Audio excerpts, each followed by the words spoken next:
bagian LMS.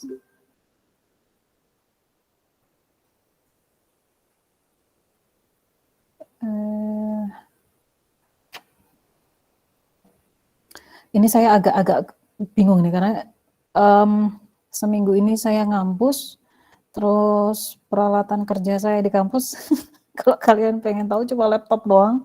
Kalau di rumah saya punya 2 monitor lengkap dengan berbagai peralatan. Jadi ya saya merasa kehilangan amunisi di sini.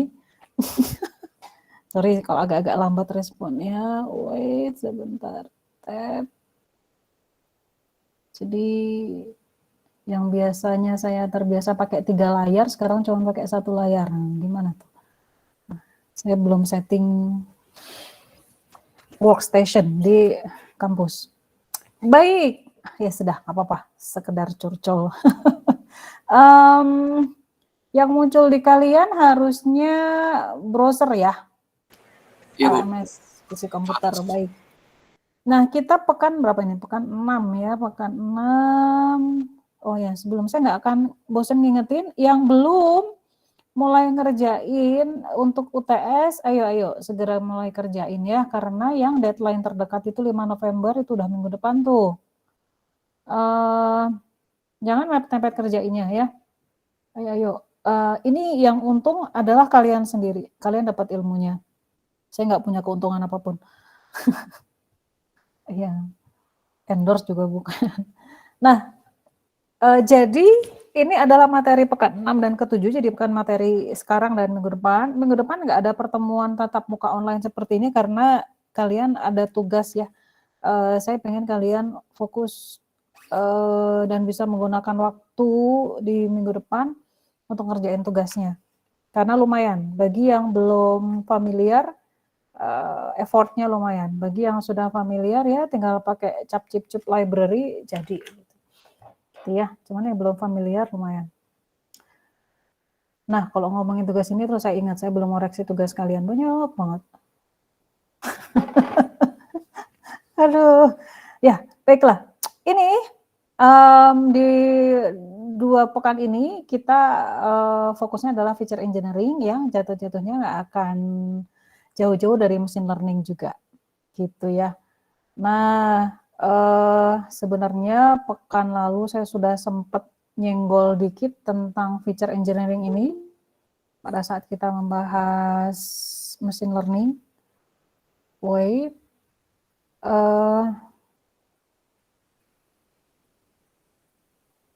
saya tuh bingung kalau harus cuma pakai 1 layar gini, terus bingung. Kasih tahu teman kalian untuk pakai SSO ya, supaya saya nggak perlu admit lagi. Kalau pakai SSO bisa langsung masuk.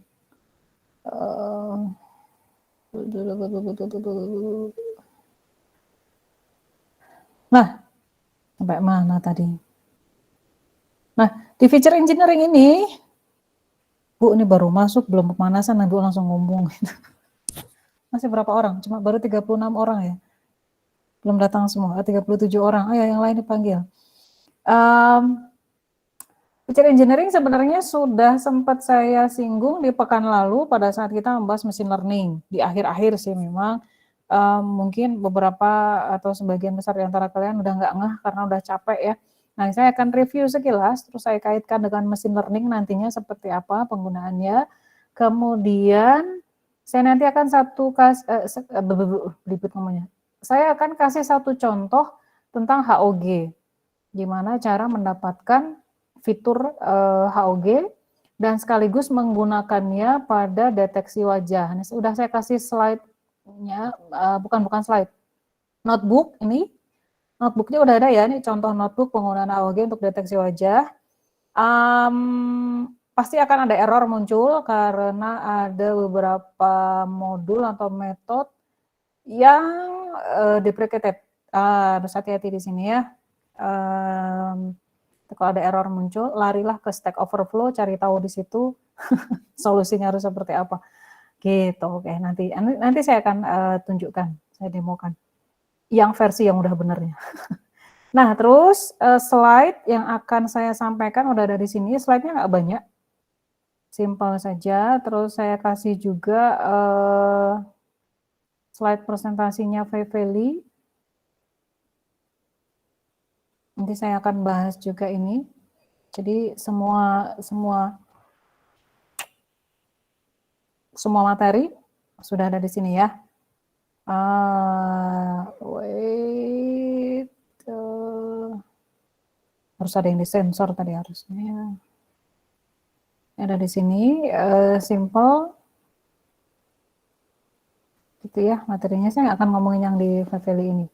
Saya akan ngomongin yang HOG tadi, serta penggunaannya pada deteksi.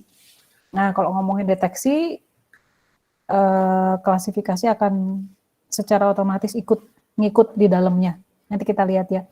Nah, tugas kalian adalah, ngomongin tugas, Bu, ya nih. Kalian bikin program klasifikasi cats versus dogs, masih pakai data cats versus dogs, kita pakai terus ini ya. Tapi menggunakan berbagai metode ekstraksi fitur HOG, LBP, dan SIF. Lalu bandingkan hasilnya, mana yang paling baik. Gitu. Jadi kalau kayak gini berarti kalian cukup pilih satu classifier, mau pakai naive bias kah, SVM kah, KNN kah gitu ya. Yang berbeda hanya di metode ekstraksi fitur atau ekstraksi cirinya. Di sini saya menyebutkan HOG, LBP, dan SIF.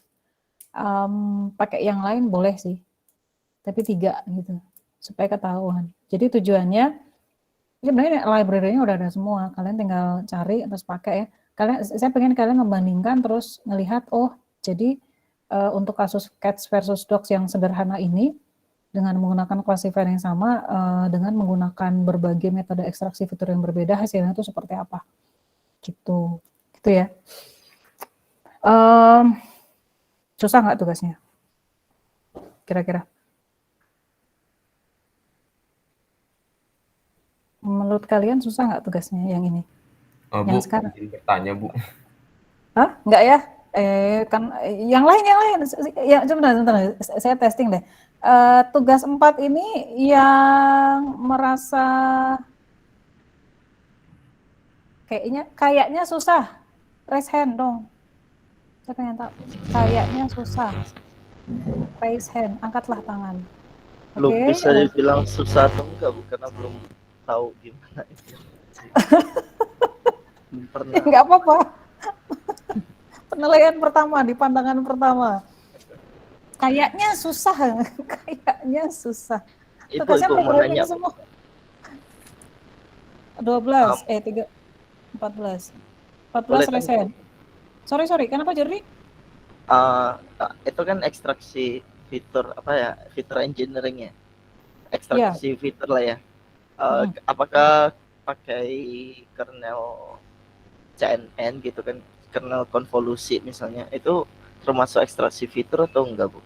Betul, tapi di sini nggak mau pakai CNN dulu kan, CNN itu nanti setelah UTS bahasannya. Oh, ya siap, Bu. Jadi nggak mau pakai CNN dulu, ya. Izin. Makanya di situ saya tuliskan, ya minimal kalian pakai HOG, LBP, SIF. Yang lain boleh nggak, Bu? Boleh, nanti saya tunjukin apa saja metode. Banyak banget metode yang lain, ya. CNN nanti kita bahas di setelah UTS. Karena ceritanya beda lagi kalau CNN. Kalau CNN itu, iya, untung-untungan kalian ekstraksi fitur. Gak boleh gitu juga. Iya, saya bilang gitu. Kalau yang sekarang, berbagai metode ekstraksi fitur yang kalian akan pakai, kalian coba sekarang itu, ada tujuannya, mau ngapain, gitu ya. Oke, jadi sekitar belasan orang yang kayaknya susah. Enggak lah ya. Kalau tugas kayak gini boleh diskusi ya, tapi nggak boleh kopas. Diskusi boleh, kopas nggak boleh lah ya. Namanya juga tugas. Oke, udah turunin tangannya, capek ngangkat tangan terus. Nah, kalau tadi saya nanya kayaknya susah, yang kayaknya gampang. Sisanya udah. Yo, siapa yang nanya? Siapa yang ngomong? Saya, Bu. Rehan, kenapa? Jadi gini, Bu. Untuk ayo yang merasa kayaknya gampang, acung dong. Ibu kan bilang pakai CNN tuh habis UTS ya, Bu ya. Heeh. Kalau misalkan kan tugas yang Cats versus Dog kemarin, saya pakai model pre-train, Bu. Mm-mm. Jadinya itu diperbolehkan atau enggak, Bu? Tugas Sama kemarin Bu. kan machine learning kan. Iya, Terus yang Cats classifier-nya Dog. apa dong? Classifier-nya neural network. Eh, iya, pakai VGG, Bu. VGG 16 Iya, VGG itu kan biar dapat hasil yang bagus. CNN-nya. Nggak dapet dong ininya, machine learning-nya. Dapat sih, yang bagian neural network-nya sih. Bagian akhirnya Bu. Di ujungnya. Jadi saya juga hampir sama kayak Rehan kan. Tapi saya pakai MobileNet di awalnya sebagai filter extraction. Habis itu di akhirnya baru pakai SVM, Iya. ANN gitu. Oke, iya, saya yang salah sih, saya nggak ngasih restriction ya. Jadi Jadi kalian gimana, nggak Bu? salah, kalian nggak salah kalau mau interpretasikan begitu karena saya nggak ngasih batasan kan, nggak Iya. salah, oke lah nggak apa-apa. Cuma di sini sekarang udah tahu ya bahwa yang CNN itu, yang sekarang nggak boleh pakai CNN dulu, tapi benar-benar murni machine learning. CNN itu mesin learning, oke lah istilahnya. Kalau kita berantem di istilah nggak selesai nanti. Yang pakai selain CNN lah. Nah, bagi yang belum tahu ini saya belum mulai masuk ke materi ya. CNN ini apaan sih Bu? CNN itu ekstraksi fitur sebenarnya. Sementara saya kan di sini ngomong ekstraksi fitur pakai AUG, LBP, SIF gitu ya.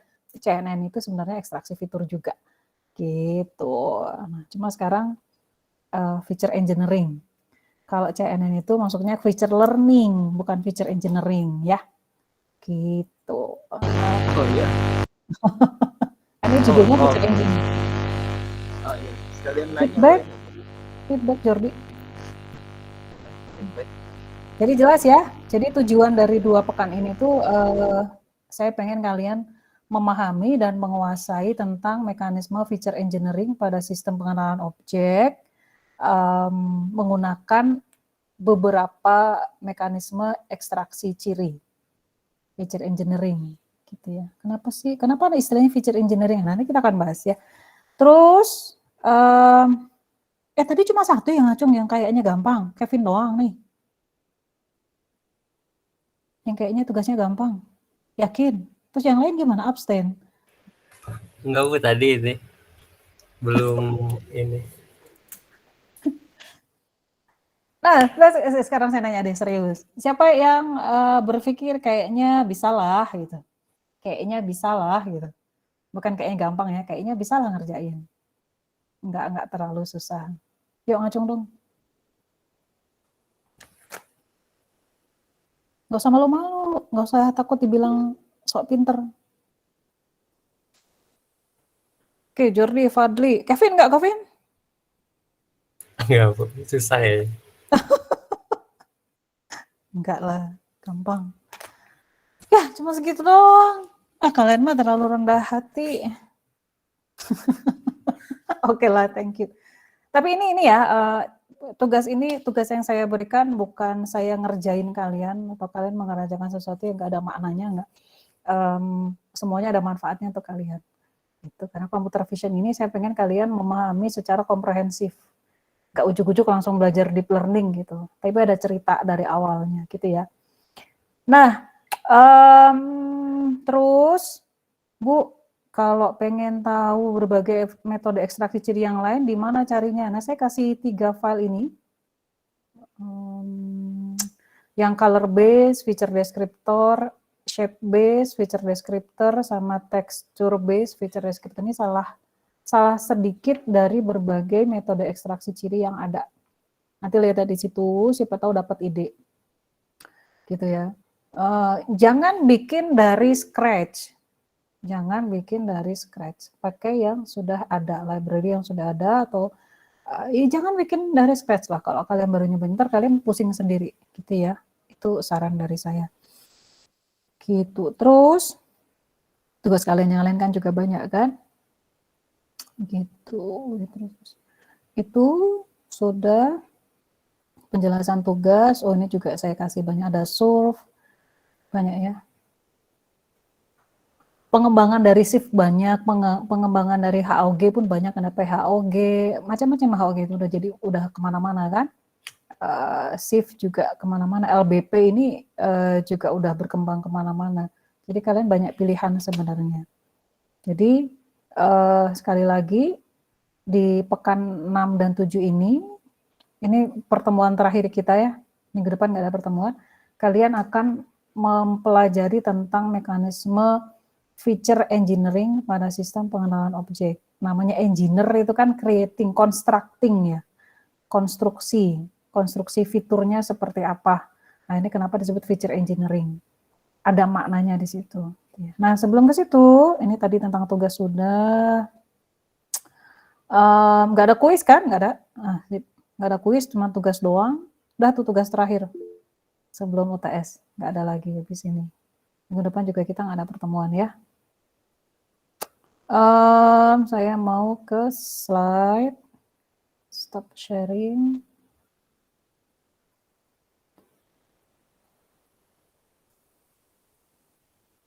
Slide saya mana?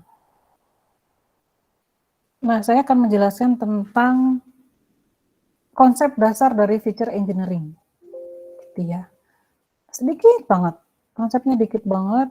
Semoga tidak bikin kalian ngantuk karena kelamaan. Setelah itu nanti saya akan masuk ke HOG.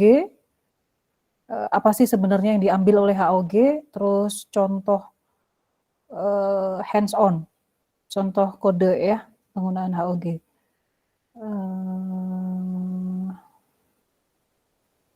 Entire screen gitu, window. Ibu boleh nanya, Bu? Kenapa? Tadi Ibu ada menyinggung soal fitur engineering sama fitur learning ya. Kalau misalnya pakai layer konvolusi itu sebenarnya layernya sendiri bisa di-train ya, Bu? Layernya sendiri bisa, sorry apa? Layer konvolusinya bisa di-train. Layer konvolusi. Di-train tuh maksudnya gimana? Oke, tadi Ibu bilang ada fitur training, fitur learning. Suaranya saya nggak jelas ya. Iya. Iya. Learning pada layer konvolusi. Iya. Jadi layer konvolusi itu bisa di learning atau enggak? Bisa learning atau enggak? Khawatir pembahasannya akan bikin bingung yang lain, tapi singkat saja di layer konvolusi itu kan feature map hasil dari konvolusi dan pooling layer sebelumnya kan. Nah, pada dasarnya dia di learning juga dengan diberikan sekian banyak filter dari berbagai ukuran. Itu kan learning juga dia. Setiap layernya dia di learning terus. Sampai akhirnya selesai. Di dalam konvolusi, di dalam filter itu ada weight-nya tersendiri, Bu, ada parameternya. Menghilang ini suaranya. Tapi nanti ya, kita akan bahas nanti Jordi ya. Saya akan bahas dulu tentang feature engineering. Khawatir nggak semuanya kenal. Bagi yang sudah TA duluan, bagi yang sudah ngambil TA, khususnya yang TA-nya terkait dengan machine learning, mungkin akan dikit-dikit dengar tentang deep learning, feature engineering, kayak gitu, istilah-istilah kayak gitu. Nggak apa-apa ya, nanti kita bahas. Nah, izinkan saya untuk bahas dulu sedikit tentang feature engineering, konsepnya. Kalau kalian masih ingat, di pekan lalu saya sempat ngeluarin gambar ini, bagan ini, di mana pada dasarnya kalau kita menggunakan pendekatan machine learning untuk klasifikasi, kita membutuhkan banyak data, kemudian kita supply algoritma atau classifier machine learning tertentu, KNN, SVM, random forest, yang pada dasarnya kita gunakan untuk mempelajari pola yang ada pada data kita. Data teks, data gambar, data suara. Ini data ini tuh polanya kayak gimana? Kalau polanya, kalau kita ngomongin computer vision ya, kalau dikasih banyak gambar buah-buahan, oh si polanya apel tuh kayak gimana? Polanya jeruk tuh kayak gimana? Nah, tentu saja pola yang di-infer itu sesuai dengan karakteristik dari algoritma machine learning yang digunakan untuk mempelajari pola tersebut. Makanya kan di sini, saya pakai bolpen di sini, yang bagian hijau-hijau ini. Ini pada dasarnya algoritma machine learning itu digunakan untuk ngambil polanya itu kayak gimana. Nah, masalahnya adalah kalau setelah kalian tahu bahwa citra yang kita pakai di komputer, bentar, saya lupa nanya. Ini slide-nya muncul kan ya? Muncul, Bu. Oke. Saya nggak bisa lihat wajah kalian karena saya cuma pakai satu layar. Kalian beruntung. Tapi ya sudah, kita belajar. Fokus ya, fokus belajar serius. Hari ini saya nggak biasa loh, kuliah kita nggak akan lama-lama karena saya pengen kalian banyak eksplorasi. Percuma dengerin banyak konsep kalau kalian nggak pernah nyobain gitu ya. Nah, inti dari machine learning dan deep learning itu mencari pola yang ada pada data yang kita punya. Polanya apel tuh kayak gimana? Polanya jeruk tuh kayak gimana? Nah, masalahnya adalah untuk bisa mendapatkan pola, fitur apa aja sih yang harus kita ambil atau yang harus kita amati dari data? Saya punya gambar jeruk nih. Fiturnya apa yang bisa kita pelajari dari situ? Paling gampang itu kan pixel kan, nilai pixelnya berapa. Nah, itu yang paling primitif banget. Itu yang sebenarnya saya harapkan di minggu lalu. Kalian cuma mempelajari nilai pixel saja, terus kalian kalian klasifikasikan menggunakan algoritma machine learning tertentu. Benar-benar murni pixelnya yang diutak-atik. Itu, jadi semua pixelnya.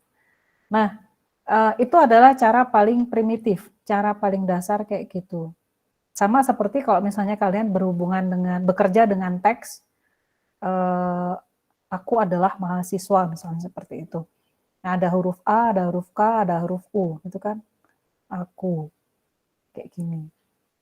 Oh, aku mahasiswa. Aduh, saya nggak punya mouse. Peralatan perang saya di kampus nggak lengkap di rumah. Ya sudah lah ya, aku adalah mahasiswa, Susi adalah mahasiswa, Santi adalah mahasiswa. Dari 3 kalimat itu kita bisa cari hubungannya, karena masing-masing ada kata mahasiswa. Ada fitur, ada kata yang sama di situ. Aku mahasiswa, Santi mahasiswa, Susi mahasiswa, Budi mahasiswi. Itu ada hubungannya. Nah, itu yang paling sederhana kayak gitu. Sementara kalau gambar, paling sederhana adalah nilai pixel. Kayak gitu kan, nilai pixelnya kalau mirip-mirip, oh berarti dia sekelompok kayak gitulah, ya kayak gitu ya. Nah, ini kemarin udah minggu lalu ya. Pada dasarnya si machine learning ini tujuannya untuk membantu kita sebagai manusia untuk mendapatkan solusi atas problem tertentu. Jadi tetap kendali atau kontrolnya itu pada manusia. Jadi kalau kalian sudah tahu bahwa pada dasarnya si machine learning ini dia tuh nyari pola berdasarkan algoritma tertentu kan. Machine learning kan banyak banget algoritmanya. Yang sering saya sebut ada naive Bayes, support vector machine, artificial neural network, K-nearest neighbor, belum yang unsupervised ada K-means, ada hierarchical agglomerative clustering, ada banyak banget macam-macam. Itu pada dasarnya mencari pola. Nah, kita nggak tahu pola yang ada pada data kita itu bisa dipelajari dengan baik pakai algoritma machine learning yang mana, kita nggak tahu. Kita nggak tahu, makanya dicoba-coba kalau pakai SVM bisa nggak dapat akurasi bagus. Kalau dapat akurasi bagus, oh artinya data kita itu polanya bisa dipelajari dengan baik menggunakan SVM. Nah, lain lagi ceritanya kalau kalian punya data yang lain lagi nih. Saya kasih lingkaran di data dengan algoritma ML ya, machine learning. Kalian punya data yang lain, belum tentu pakai SVM hasilnya juga akan jadi bagus. Karena kita nggak tahu distribusi dari fitur yang ada pada data tersebut seperti apa. Gitu. Jadi kalau kalian sempat merhatiin paper-paper gitu ya, kalau lagi pada TA, dataset A, kemudian orang itu di papernya itu nunjukin hasil eksperimen menggunakan algoritma machine learning SVM, JST, KNN, macam-macam dijajarin gitu ya. Nah, mana yang paling bagus? Nah, itu artinya bahwa data itu benar-benar bisa dipelajari dengan baik polanya menggunakan algoritma tertentu, algoritma machine learning tertentu. Nggak semuanya bisa, nggak semuanya bisa. Gitu. Karena lagi-lagi, ingat-ingat lagi bahwa machine learning algorithm itu tujuannya adalah mencari pola yang ada pada data. Itu. Nah, gitu ya intinya kayak gitu ya. Jadi machine learning itu ngebantuin kita untuk mendapatkan solusi atas problem. Gitu. Kalian diminta untuk bikin sistem klasifikasi buah. Ada 1000 buah di dunia ini, misal. Kalian udah ngumpulin banyak gambar buah gitu kan, 1 juta gambar buah kalian kumpulin yang terdiri atas 1000 kelas. Pakai algoritma machine learning yang mana nih? Kalian nggak tahu. Itu makanya saya bilang jangan bikin dari scratch. Kalau bikin kode kayak gini, cari ya sudah ada. Nanti kalian cobain pakai berbagai macam algoritma, nanti lihat mana yang hasilnya paling bagus. Artinya, si SVM ini cocok untuk mengklasifikasikan 1000 buah dari dataset kalian. Gitu ya. Artinya pola dari gambar buah tadi bisa dipelajari dengan baik oleh si SVM. Intinya kayak gitu. Nah, problem berikutnya adalah saya nggak ngomongin ini udah ya minggu lalu saya nggak ngomong. Nah ini dia.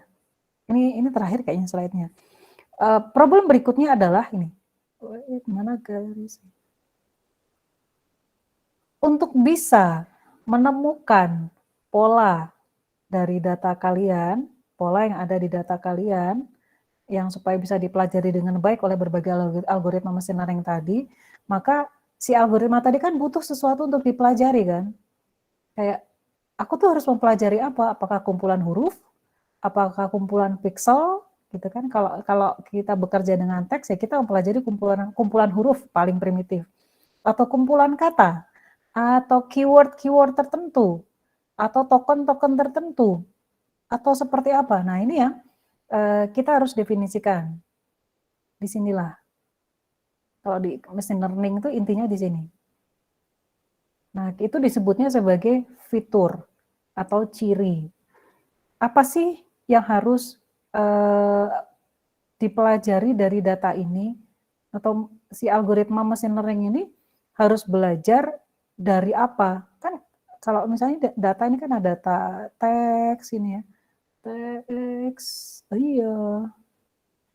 Data teks atau data image, IMG, cuma gambar doang.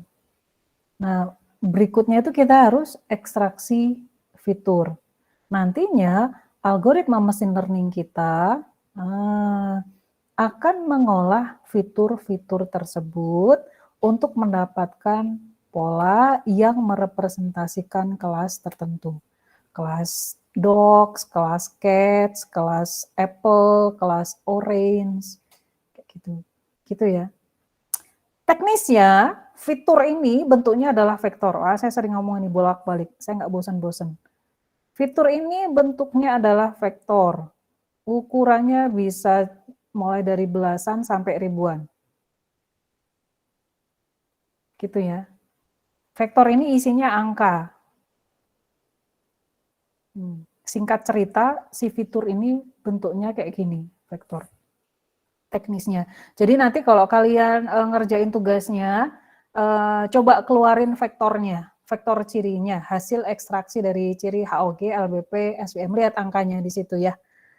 HOG sih 3000-an, 3000-an, vektornya berukuran 3700 kalau HOG, panjang banget. Lihatin itu isinya angka-angka kayak gitu. Gitu ya. Nanti kita akan belajar di situ. Jadi angka, makanya kalian bisa kebayang input kita itu citra, foto cakep gitu ya, foto gambar buah yang bagus banget, foto pemandangan bagus. nanti pada akhirnya hanya kita ambil ciri-ciri tertentu saja berdasarkan algoritma tertentu atau metode ekstraksi ciri tertentu. Nanti pada akhirnya kita akan dapetin ini vektor ciri berisi angka. Angka ya. Ini kemudian menjadi input algoritma machine learning.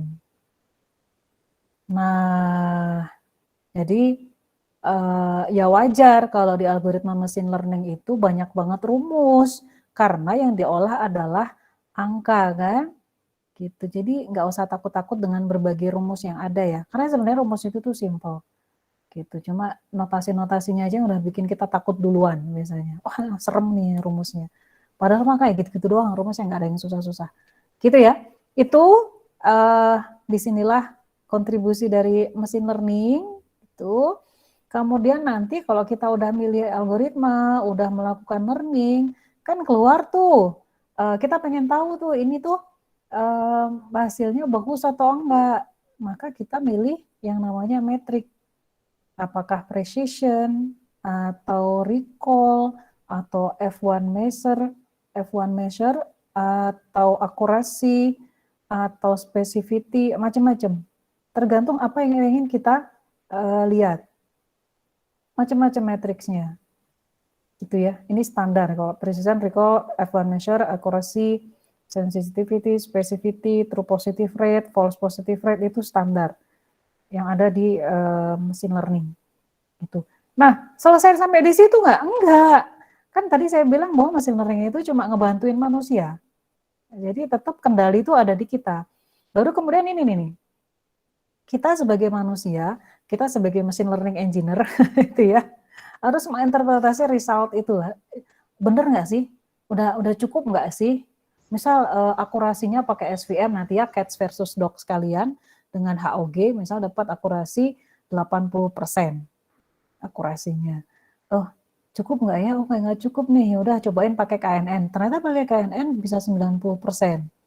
Tapi kan sangat bergantung pada nilai K. Ada K, NN, K-nya kan jangan satu lah nilai K-nya. Kalau satu kan berarti tetangga terdekat doang. Artinya dia nggak bisa generalisasi dengan baik nantinya.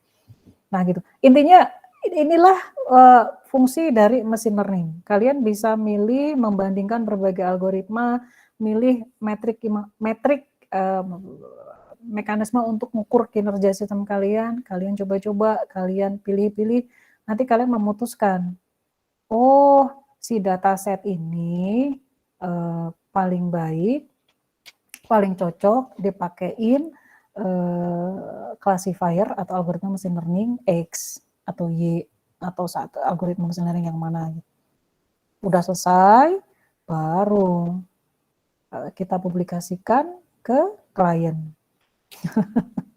Dan berikutnya maksa orang untuk mengadopsi teknik kita. Inilah inti dari machine learning. Jadi kalau kalian di kuliah machine learning belajar berbagai algoritma, nah di kelas computer vision, kelas natural language processing, atau kelas speech processing, kalian belajar memanfaatkan. Machine learning hanya salah satu alat saja. Ya, jadi ini. Gitu. Nah, ini lebih jelasnya lagi diagramnya. Feature extraction mulai muncul di sini ya, atau ekstraksi ciri atau ekstraksi fitur. Istilahnya boleh pakai ekstraksi fitur, ekstraksi ciri. Yang paling umum adalah ekstraksi ciri, ya. Karena kalau ngomongin fitur itu bisa ketuker sama fitur dari handphone, fitur handphone. Oke lah. Tapi kalau ngomong sama saya ngerti ya, atribut, properti, fitur, ciri, apapun lah. Tapi kalau pengen tahu istilah umum yang dipakai di komunitas computer vision Indonesia adalah ekstraksi ciri, ya, feature extraction. So dari sini pada dasarnya nantinya yang dipelajari oleh algoritma machine learning itu ya si vektor-vektor of numbers tadi, vektor ekstraksi ciri, udah gitu doang. Jadi fokus kita adalah bagaimana mendapatkan isi dari vektor ciri ini sedemikian sehingga algoritma machine learning kita bisa mendapatkan pola yang benar-benar merepresentasikan kelas yang kita inginkan. Nah, di sini tuh, yang saya kasih kotak merah ini yang bagian paling pentingnya tuh di sini nih. Nah, itu sebabnya, tuh saya ngomongnya nggak pakai berhenti. Kalian bisa ngikutin nggak ya? Itu sebabnya sekian, bukan sekian abad, sekian puluh tahun, feature engineering ini, iya, saya nggak bisa nulis. Gitu deh ya, pokoknya feature engineering ini,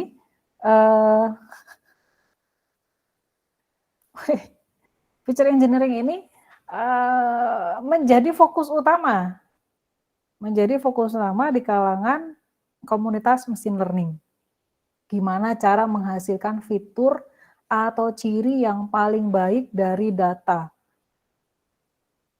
Kalau kita ngomongin ini citra ya, fitur paling baik dari citra, sedemikian sehingga mampu merepresentasikan dengan benar kelas yang diinginkan. Nah, ini dia, kita mulai masuk ke sini. Ini dia, maksudnya ke sini saya. Inilah ekstraksi fitur, ekstraksi ciri, posisinya di situ. Nah, karena kita ngomongin citra, sumber-sumber untuk ekstraksi fitur itu bisa dari sini. Dari grayscale, dari warna, dari gradiennya, dari teksturnya, dari shape-nya. Nanti kita ekstraksi ciri dari sini, pakai metode tertentu, pakai algoritma tertentu, baru kita dapat vektor ciri. Itu nanti kita tambahin dengan informasi konteks, bisa. Terus kita ubah bentuknya macam-macam kayak gini. Gitu ya. Baru nanti kita lakukan learning menggunakan algoritma mesin learning tertentu. Baru deh kita bisa ketahui, oh dia adalah orang, oh ini adalah pesawat, oh ini adalah mobil, dan seterusnya. Gitu ya, konsep mendasarnya adalah begitu. Ini kemarin udah kan? Udah ya. Ini contoh saja, saya ulang lagi. Sebentar, saya cek dulu. Yang muncul di kalian ada gambar buah gitu nggak? Ada, Bu. Iya, Bu. Ada ya? Ada, Bu. Benar ya? Karena kalau pakai Google Meet itu koneksi putus terus nggak nyadar dosennya ngoceh terus mahasiswanya nggak ada yang ngingetin. Cakep kan jadinya. Nah, ini adalah contoh sederhana. Saya berikan ilustrasi yang ada gambarnya. Misal, ini ada di minggu lalu kalau masih ingat ya. Saya sempat ngasih tahu. Saya nggak akan ngulang lagi yang detail kayak minggu lalu, enggak. Misal contoh di sini saya punya banyak gambar, gitu 1, 2, 3, 4, 5, 6, 7 gambar misalnya. Terus saya ekstrak fitur pakai metode yang saya itu pengen ekstrak warna dan teksturnya, kayak gitu. Metodenya tertentu. Nah, metode yang saya pakai adalah SCD untuk ekstrak color-nya dan CLD untuk ekstrak color-nya. Nah, untuk setiap satu metode ekstraksi ciri, saya akan dapat satu vektor. Misal saya ekstrak pakai SCD, ini ya, maka sipir ini fiturnya kayak gini. Saya ekstrak pakai CLD, kayak gini. Ini teknis, ini kita ngomongin teknis. Nanti saya akan punya vektor yang lain. Beda-beda ya. Kayak gini. Terus kalian ekstrak pakai HOG misalnya, kalian akan punya vektor yang lain lagi. Misalnya, nanti saya jelasin HOG. Kalian akan punya vektor yang lain lagi kayak gini. Nah, itu punya berapa banyak tuh? Banyak. Itu untuk satu citra ya. Itu. Jadi kalau misalnya kalian pengen mix atau pengen menggabungkan tiga metode, satu untuk ekstrak color, satu untuk ekstrak tekstur, satu untuk ekstrak bentuk misalnya, kalian punya 3 vektor kan? Ya 3 vektor itu diconcatenate, digabungin. disambungin gitu. Disambungin toh ya vektornya ya. Vektor 1 disambungin. Bukan dijumlah, bukan. Kalau dijumlah kan angkanya bertambah. Ini disambungin, digabungin.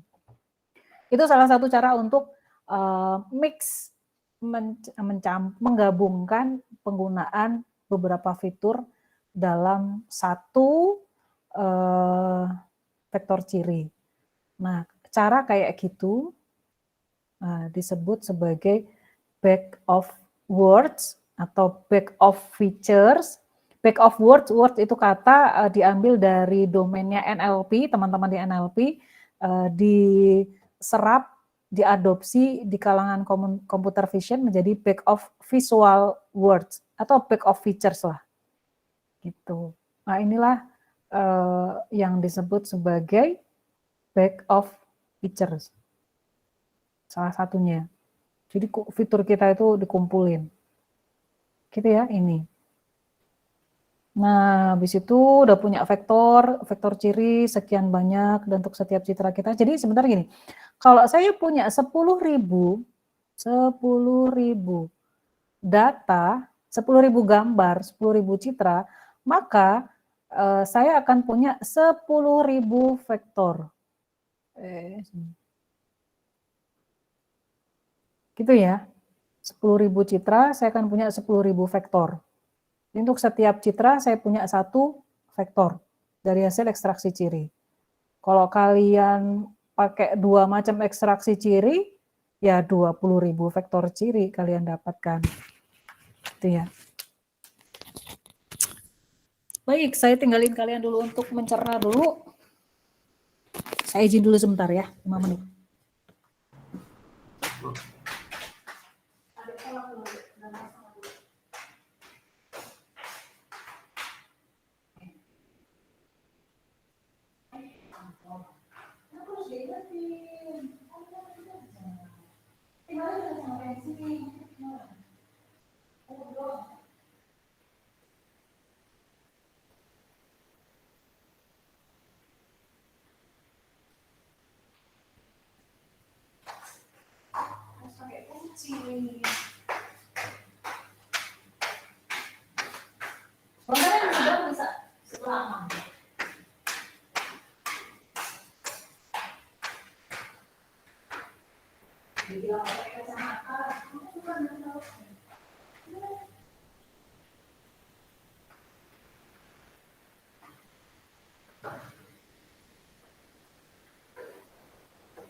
Ada pertanyaan? Udah 49 orang. Akhirnya nambah juga. Bisa difahami ya? Jadi inti dari feature engineering itu seperti itu. Gitu. Ada yang... Yuk, Jordi.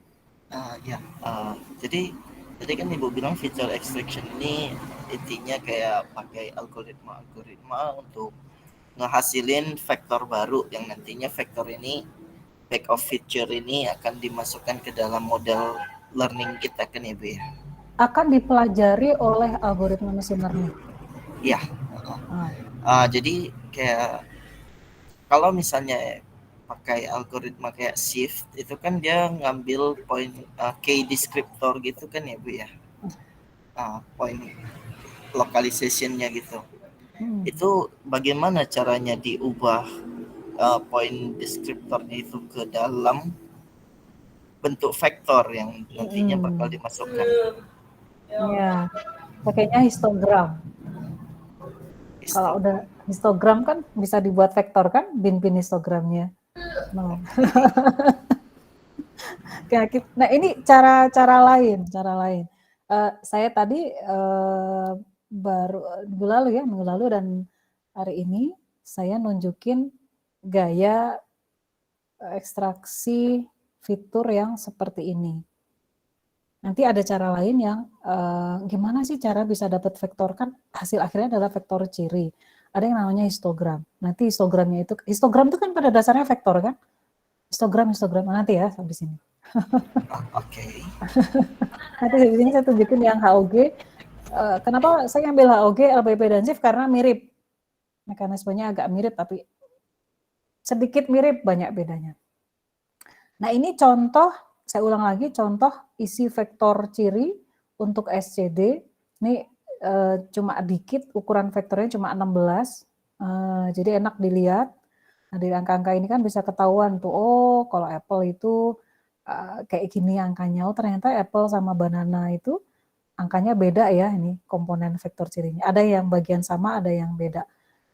Tapi ini cukup untuk bisa membuat apple dan banana ini diklasifikasikan sebagai kelas terpisah.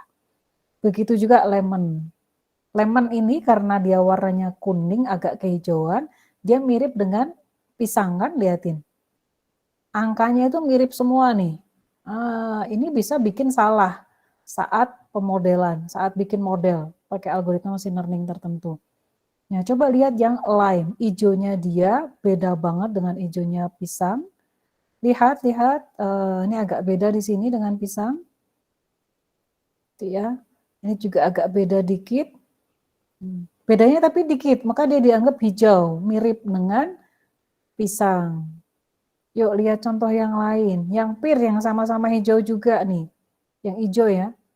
Nah, selisihnya kan kecil banget tuh, lime dengan pear. Kalau kalian perhatiin angka-angkanya, ya kan?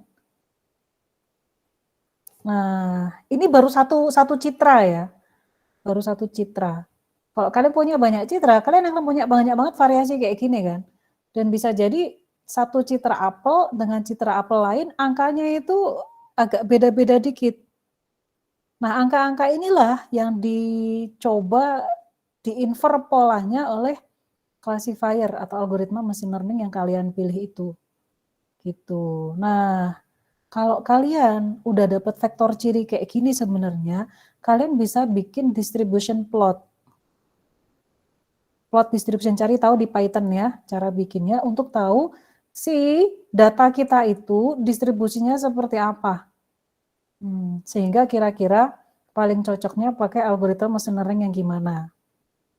Nah, masalah berikut yang muncul adalah seringkali, bukan seringkali, seringnya ukuran vektor ciri ini ribuan. Banyak banget. Mau sholat di luar atau di sini? Oh, di situ aja. Nanti benar ribut. Itu situ. Oh, itu. Nah, kayak HOG, dia itu ukuran vektornya 3000-an. SIF itu 128. Nanti LBP beda lagi. Nah, kalau kalian pengen tahu, kalian misalnya cuma punya data 500 citra, 500 gambar ini ya. Terus kalian ekstrak pakai HOG. HOG itu ukuran vektornya itu 3078. Salah, 3780. HOG yang 3000 lah ya. Udah enak ngomongnya, anggap aja 3000. Terus kalian tuh cuma punya data 500 gambar, 500 citra. Kalau kayak gini kejadiannya, maka kalian akan kena kutukan dimensi nanti. Curse of dimensionality. dimensi ini terlalu besar dibandingkan dengan banyaknya data. So, maka nanti dari sini akan muncul metode baru, bukan metode baru, metode lain yang dibutuhkan untuk mengkompres atau mengurangi jumlah dimensi dari vektor yang biasanya disebut sebagai feature selection. Feature, saya nggak bisa nulis. Oh my. Feature selection, pemilihan fitur. Contohnya adalah PCA. Pernah dengar PCA? Principal Component Analysis, Feature Selection. Jadi dengan PCA misalnya cuma diambil 25%-nya saja, maka kalian akan punya 3.000 kali 25%, berapa tuh? 700-an ya, 750 fitur. Jauh lebih sedikit daripada pakai 3.000 ini. Feature selection pakai, salah satunya pakainya PCA. Ada banyak yang lain, TSNE gitu ya, banyak. Nah, jadi si PCA ini gunanya adalah untuk mengurangi, salah satunya untuk mengurangi jumlah fitur, mengurangi dimensi, supaya nggak kena kutukan dimensi. Nah, biasanya kayak gitu tuh baru kerasa ketika kalian ngerjain eksperimen untuk TA. Baru kerasa tuh, kenapa ya akurasinya kayak gini. Nah, bisa jadi salah satunya karena si ukuran vektor cirinya itu jauh lebih besar daripada jumlah data. Nah, nggak boleh nih, nggak boleh. Kalau udah tahu ilmunya itu tuh nggak boleh. Itu sebabnya kenapa jumlah data itu, kenapa sih selalu dibilang di machine learning jumlah data itu harus besar, kayak gitu tuh. Untuk menghindari terjadinya curse of dimensionality, kutukan dimensi. Gitu ya. Jadi ilustrasi ini, vektor-vektor ciri ini, setidaknya akan memberikan kalian gambaran, oh ini toh yang dipelajari oleh algoritma machine learning. Kalau kalian perhatikan vektor ciri antara apple dan banana, kelihatan bedanya kan? Kalian pakai Euclidean distance. Euclidean distance. Tahu nggak sih Euclidean distance? Tahu lah ya. Euclidean distance, tahu nggak? Ada yang tahu nggak? Itu kan kayak Pythagoras gitu ya. A kuadrat tambah B kuadrat tambah C kuadrat berakar kuadrat gitu. Itu tahu, kalian belajar di mana? Matrix learning? ruang vektor. Matrix machine dan learning ada? ruang vektor. Matrix dan Ada. vektor. Tahu ya? Yang tahu Euclidean distance ngacung. Oke. Sip. Cuma 7 nih, yang lain nggak tahu. Saya tahu doang Bu, ngerti nggak? Oke lah, gampang rumusnya. Tahu lah ya. Nah, Euclidean distance kan gini nih. Kalian punya dua vektor misalnya, vektor apple itu sama vektor banana. Untuk tahu bahwa mereka berbeda, kalian harus mencari jaraknya kan. Kalau jaraknya dekat, berarti mereka tuh mirip, ya kan? Berarti 0 kan selisihnya. Nah, kalau kita cuma pakai selisih ngurangin doang antar komponen vektor, ini kan ya itu terlalu primitif lah. Makanya kita pakai Euclidean distance, jarak Euclidean, untuk mencari kemiripan dari vektor apple sama vektor banana. Kita ngomongin teknis nih, kayak gitu. Kalau dia semakin mirip, artinya salah ngomongnya. Kalau nilainya semakin kecil, jaraknya kecil, artinya semakin mirip kan, semakin dekat kan, gitu. Kalau dia sama nih, apple sama banana nilainya mirip, berarti mereka tuh berasal dari kelas yang sama, maka klasifikasi kita nanti salah tuh di situ. Nah, selain Euclidean distance ada berbagai fungsi jarak yang lain. Ada Minkowski distance, ada Earth mover distance, EMD. Earth mover itu gerakan bumi, Earth mover distance, macam-macam. Ada Minkowski, banyak lah untuk mengukur similarity atau kemiripan vektor kayak gini. Itu yang dipakai sebenarnya di algoritma machine learning. KNN, nah itu pakai jarak Euclidean salah satunya. Bisa milih sih pakai Euclidean atau pakai Minkowski. Nah, K-nya tinggal dipilih. Satu tetangga yang paling dekat, atau dua tetangga paling dekat, atau tiga tetangga paling dekat, atau berapapun nilai K-nya. Gitu ya. Jadi, ini sebenarnya yang diolah oleh algoritma machine learning. Gitu ya, si vektor-vektor kayak gini, vektor berisi angka kayak gini. Mau kalian bekerja dengan teks, mau kalian bekerja dengan gambar atau citra, mau kalian bekerja dengan speech, suara, pada akhirnya semua akan diubah ke dalam vektor ciri ini. Dan vektor ciri inilah yang dicoba dipelajari oleh algoritma machine learning. Sehingga nanti ketahuan, oh yang kayak gini nih, kelas mawar, oh yang kayak gini nih polanya adalah kelas melati. Gitu ya. Sama juga yang lain. Nah, saya mau nunjukin berikutnya. Saya demoin yang HOG dulu ya. Sebelum saya jelasin detailnya. Bosen paling.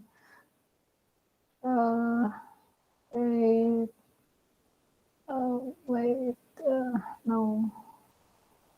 Salah. File notebooknya sudah ada di LMS, nanti kalian download sendiri. Disclaimer dari saya, kalian harus melakukan beberapa penyesuaian karena ada beberapa fungsi yang deprecated, yang udah nggak ada lagi. Terus kalian juga nanti bisa klik-klik gitu ya, belajar lebih dalam. Saya akan bahas yang HOG aja. HOG. Udah ada nih, kalian tinggal tinggal pakai aja HOG. Saya nggak akan jelasin yang bagian detailnya ya nanti ya. Kita akan ini pakai scikit image, itu udah ada tuh modul feature, terus kita bisa pakai HOG, itu gampang kan? Kalian nggak perlu tahu cara kerjanya nanti lah ya, cara kerjanya nanti. Intinya di sini saya ambil fitur, saya ekstrak ciri HOG, ini dapat, ini di sini, terus saya visualisasikan, ini dapat ya, kayak gini nih. Sorry Bu, itu belum di-share. Oh, ya tuh kan, saya udah pede tuh. Share ternyata belum. Oke. Nah, gini nih kalau saya cuma kerja pakai satu layar doang, pakai satu monitor doang. Ntar saya gedein ya. Nah, sampai mana tadi? Thank you yang udah ngasih tahu. Kasih tahu tuh ya kalau saya memperlihatkan hal yang nggak sesuai. Saya gedein. Ini kalian bisa belajar lebih banyak. Klik-klik saja link-link yang ada di sini. Ada Python Handbook nih. Gitu ya. Terus bisa belajar lebih lanjut tentang feature engineering. Terus kita akan fokus sekarang ke HOG dulu. Nah, untuk dapetin fitur HOG, kalian cuma import ini aja, feature aja dari scikit-learn, scikit image. Kan ada scikit-learn ya, isinya berbagai algoritma machine learning. Nah, kalau scikit image ini untuk urusan image processing. Gitu. Ambil fiturnya, ini ekstrak tuh. Ekstraksi fiturnya cuma pakai satu baris doang tuh. Jangan from scratch. Saya nggak nyuruh kalian from scratch ya. Terus kalau pengen tahu kayak apa sih fiturnya, kayak gini nih, nggak kelihatannya. Nah, lihat. Kayak pola kucing kan? Tuh, kayak gini tuh. Garis-garis, titik. Ini namanya gradient. HOG kan singkatan dari histogram of oriented gradient. Histogram of oriented gradient. Lihatin. Gradient, arah dari gradient. Lihatin tuh. Inilah yang kita simpan dalam vektor ciri tadi. Nah, nanti ya kita bahas ya. Terus ini saya mau nunjukin bagaimana kita bisa menggunakan HOG untuk mendeteksi wajah. Nah, saya pakai dataset LFW. Ini tinggal nanti kalian download aja langsung. Ini tuh datanya sudah tersedia di scikit-learn. Di dataset dataset ini yang saya highlight itu sudah disediakan di scikit-learn, bisa kalian langsung pakai gitu ya. Biasanya dipakai memang untuk uji coba eksperimen-eksperimen kecil-kecilan kayak gini. Kalian ambil datanya di situ sebagai data positif, data wajah gitu ya, data positif. Terus saya juga menyediakan, saya pengen juga ngambil data negatif atau negatif trainingnya itu yang non wajah.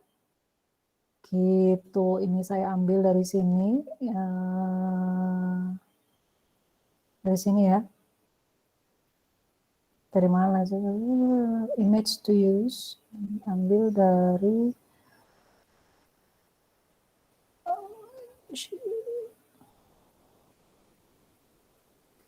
data. Saya ambil data kamera, text, coins, moon, page, dan seterusnya. Ambil dari sini. Data. Gitu ya. Terus saya ambil datanya, kalian ikutin lah pokoknya di situ. Fokusnya di situ, bukan di situ. Saya ekstrak HOG, jadi saya ngumpulin data training, positif maupun data negatif, saya kumpulin, terus saya ekstrak HOG-nya. Ini, cuma gini doang. Saya taruh di X-Train, nah data saya sebesar ini. 43.233. Terus dimensi dari HOG ini adalah 1.215. Kok 1.215, Bu Ibu tadi bilang 3.000. Ya, nanti saya cerita kenapa bisa beda. Nah, ini vektor kita. Vektor kita berukuran sekian. 1.215 vektor, dimensi vektornya, terus si data sampel trainingnya ada 43.000. Dan datanya banyak ya. Jauh lebih banyak jumlah data dibanding ukuran vektor. Nah, kalau kayak gini nggak akan terjadi lagi yang namanya kutukan dimensi yang saya ceritain tadi. Course of dimensionality-nya nggak akan kejadian, karena jumlah datanya jauh lebih banyak daripada dimensi vektor ciri, kayak gini. Terus saya pakai SVM aja, naive bias saya komen. Nah, di sini pakai SVM, langsung aja pakai linear SFC. Gini doang tuh. Terus kalau di SVM itu kan ada parameter C ya. Kalian udah belajar SVM tuh belum? Belum ya? Pernah pakai Bu. Pernah pakai. Di kelas mesin learning yang baru ambil mesin learning sekarang udah belajar SVM atau belum? Belum, Bu. Oke, saya skip kalau gitu. Pakai aja pokoknya di sini ya, tinggal pakainya kayak gini. Parameter ini kalian nggak ngerti maksudnya apa, kalian akan ngerti kalau kalian ikutin kelas mesin learning yang saya minta, supaya kalian bisa dapat nilai UTS itu ya, yang ada di LMS. Somehow, kalau kita tinggal training di sini, terus nanti dapat base score. Base score-nya adalah 98. Dan itu didapatkan dengan parameter C yang nilainya adalah 1. Tadi kan saya milih tuh, 1, 2, 4, 8. Saya milih kan yang mana tuh. Nah, ternyata didapatkan terbaik di sini. Nah, terus dan seterusnya trainingnya udah selesai ini. Saya pengen nyari wajah. Tadi kan itu kan tadi sebenarnya klasifikasi tuh. Saya kan tadi punya data positif wajah dan data negatifnya itu adalah ada kamera, ada apa aja tuh. Mana tadi? Mana tadi? 1, 2 ya, kamera, teks, koin, moon. Ada 1, 2, 3, 4, 5, 6, 7, 8, 9, 10.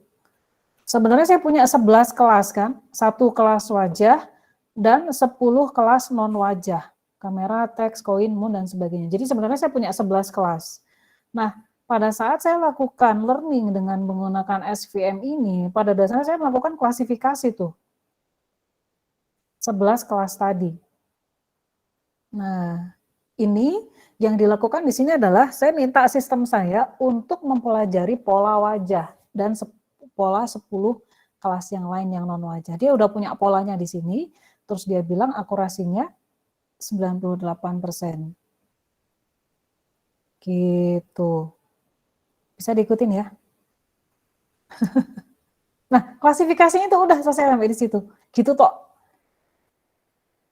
Dapat tuh akurasinya. Gampang kan klasifikasi ya. Kalian tinggal pakai library, ya oke lah processing dikit di urusan data, cara load datanya gimana, gampang. Makanya saya bilang ini tuh gampang. Udah sampai di sini selesai, klasifikasi selesai, dapat akurasi klasifikasi gitu doang kan. Ekstraksi HOG, LBP dan SIF sudah ada library-nya semua. Paling ya 1-2 baris aja dapat lah. Nah, saya ingin melanjutkan ke deteksi, karena tujuan akhir dari kuliah kita ini kan sebenarnya membangun sistem deteksi objek.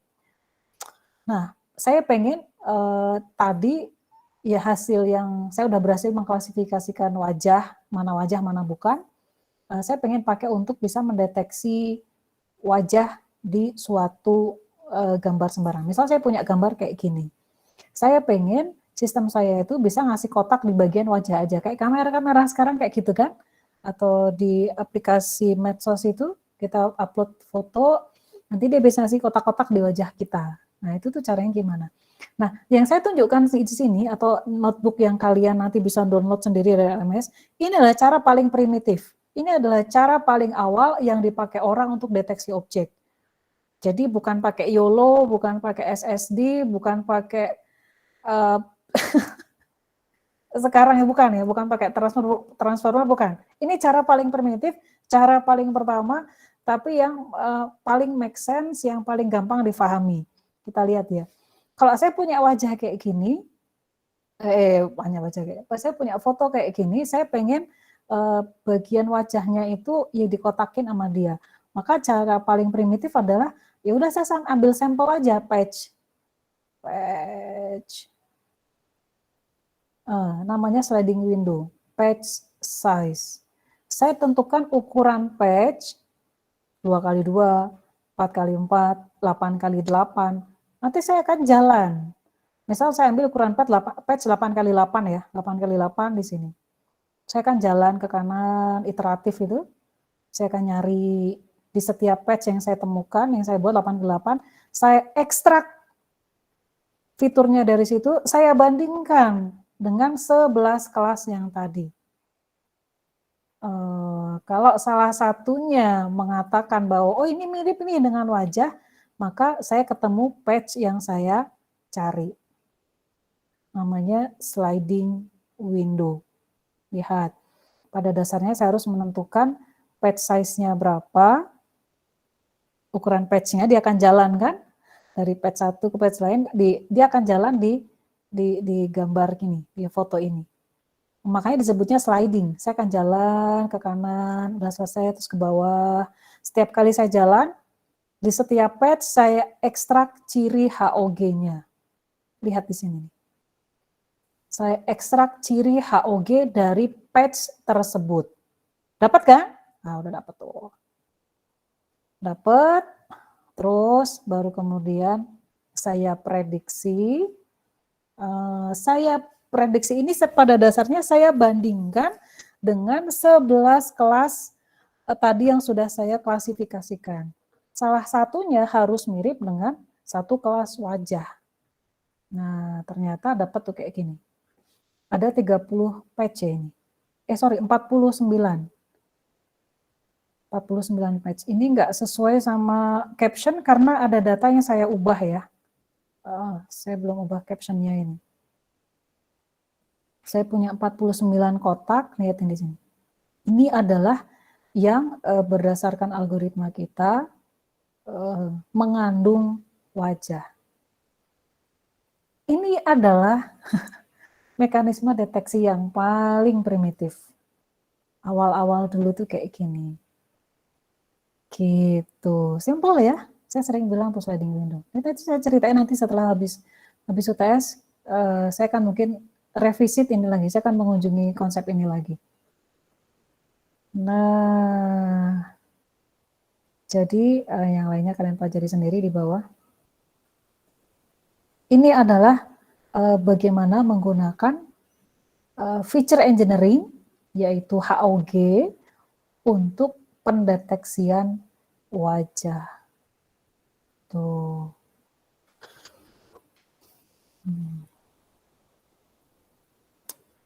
Ada pertanyaan? Gampang ya? Konsepnya sih. Bu. Gimana? Masih memahami dulu. Masih memahami dulu. Intinya itu saya nggak bisa coret-coret di sini. Di sliding window-nya ini. Misal kalian punya citra ukuran 1024 kali 1024 ini ya. Terus kalian pengen tahu di mana sih yang wajah, gitu kan? Maka paling gampang adalah misal kalian bisa bikin kotak gitu, window berukuran 16 kali 16, 16 kali 16, terus jalan 16 kali 16, terus geser ke kanan 16 kali 16. Nah, setiap kali jalan itu kalian ekstrak fitur yang ada di kotak 16 kali 16 tadi. Dalam hal ini ekstrak HOG kan. Ekstrak HOG-nya sama nggak sih dengan 11 kelas yang tadi sudah kita training? Kalau salah satunya mirip dengan wajah, oh berarti benar si patch 16 kali 16 kita tadi itu mengandung wajah. Gitu. Kalau yang enggak ya biarin aja. Nah, di sini ya yang jadi tantangan adalah ukuran patch-nya itu berapa. Ukuran patch-nya berapa harusnya. Makanya di sini ukuran patch-nya itu kan juga bermacam ragam kan. Gitu ya. So, ini adalah nanti kalian bisa pelajari lebih lanjut mekanisme deteksi wajah menggunakan sliding window dan HOG. Gitu. Bu, mau nanya, Bu. Yuk. Selain sliding window itu ada metode lain lagi, Bu? Ada. Yang paling awal tuh sliding window memang. Paling awal. Udah nggak dipakai lagi sekarang. Oh ya. Oke. Karena susah menentukan ukuran window-nya, Bu. Iya, susah lah. Kan itu exhaustive search kan kalian. Ukuran window-nya berapa, terus gesernya, stride-nya, gesernya tuh berapa pixel gitu kan. Terus belum lagi nanti kalau ternyata ukuran citranya gede banget, ukuran patch-nya kalian jadi kekecilan kayak gitu. Jadi kalau yang modern pakai apa, Bu? Pakainya yang masih mirip kayak sliding window, tapi ini nanti akan kita pelajari di setelah UTS, tapi clue-nya adalah makanya kalau kalian bisa menguasai konsep sliding window ini, memahami SSD, YOLO dan lain sebagainya itu enak. Gitu. Jadi kalau tadi kan mana sliding window? Sliding window ini kan kelemahannya kalian harus menentukan ukuran patch, terus gesernya itu berapa banyak kan? Berapa pixel gesernya? Masih? Oh. Kalian mau geser berapa pixel? 1 pixel per 1 pixel per 2 pixel per 5 pixel nggak tahu, itu kan ekshaustif semua kan parameternya. Lama banget. Terus pindah ke bawah, iterasi lagi, geser lagi. Mau berapa banyak melakukan itu, berapa lama melakukan itu. Tapi itu pasti akan ketemu kan. Setelah serangkaian brute force cara exhaustive search, pada akhirnya akan ketemu, tapi lama banget dan prosesnya mahal banget. Nah, kalau gitu orang kemudian berpikir sudah kurangi aja, nggak usah sebanyak itu melakukan pencarian patch wajah yang tepat, misalnya kalau kondisi wajah ya. Makanya kita kita duga aja kira-kira di manakah ada objek dari gambar ini, di mana sajakah yang mungkin ada objek di situ. Itu satu problem kan. Habis itu baru kita cari tahu objek itu tuh objek apa. Apakah wajah, apakah kamera, apakah bulan, ataukah yang lain. Kalau emang dia kamera, baru kita kita bikin kotak di situ. Gitu. Jadi identifikasi dulu kira-kira kumpulan pixel mana yang kira-kira dia tuh objek. Gitu. Jadi ada clustering di situ. Pakai clustering. Kumpulan, oh kayak ini nih objek nih, kasih klasternya ukuran sekian, oke ini kira-kira ada objek, maka dia akan bikin kotak. Itu yang dipakai di SSD ya. Kan mengurangi, tetap pakai window kan, tapi nggak pakai sliding, nggak pakai gitu, tapi gayanya agak berbeda. Makanya segmentasi itu juga punya andil, konsep segmentasi juga punya andil dalam perkembangan algoritma deteksi objek juga. Gitu. Kalau misalnya kalian perhatiin pixelnya dari wajah astronot ini deh, kalian bisa bikin segmentasi kan, si rambutnya akan jadi satu segmen sendiri kan, karena warnanya mirip, ya kan? Terus bagian lehernya hitam itu kan jadi satu segmen sendiri kan, karena warnanya mirip. Dan lain sebagainya.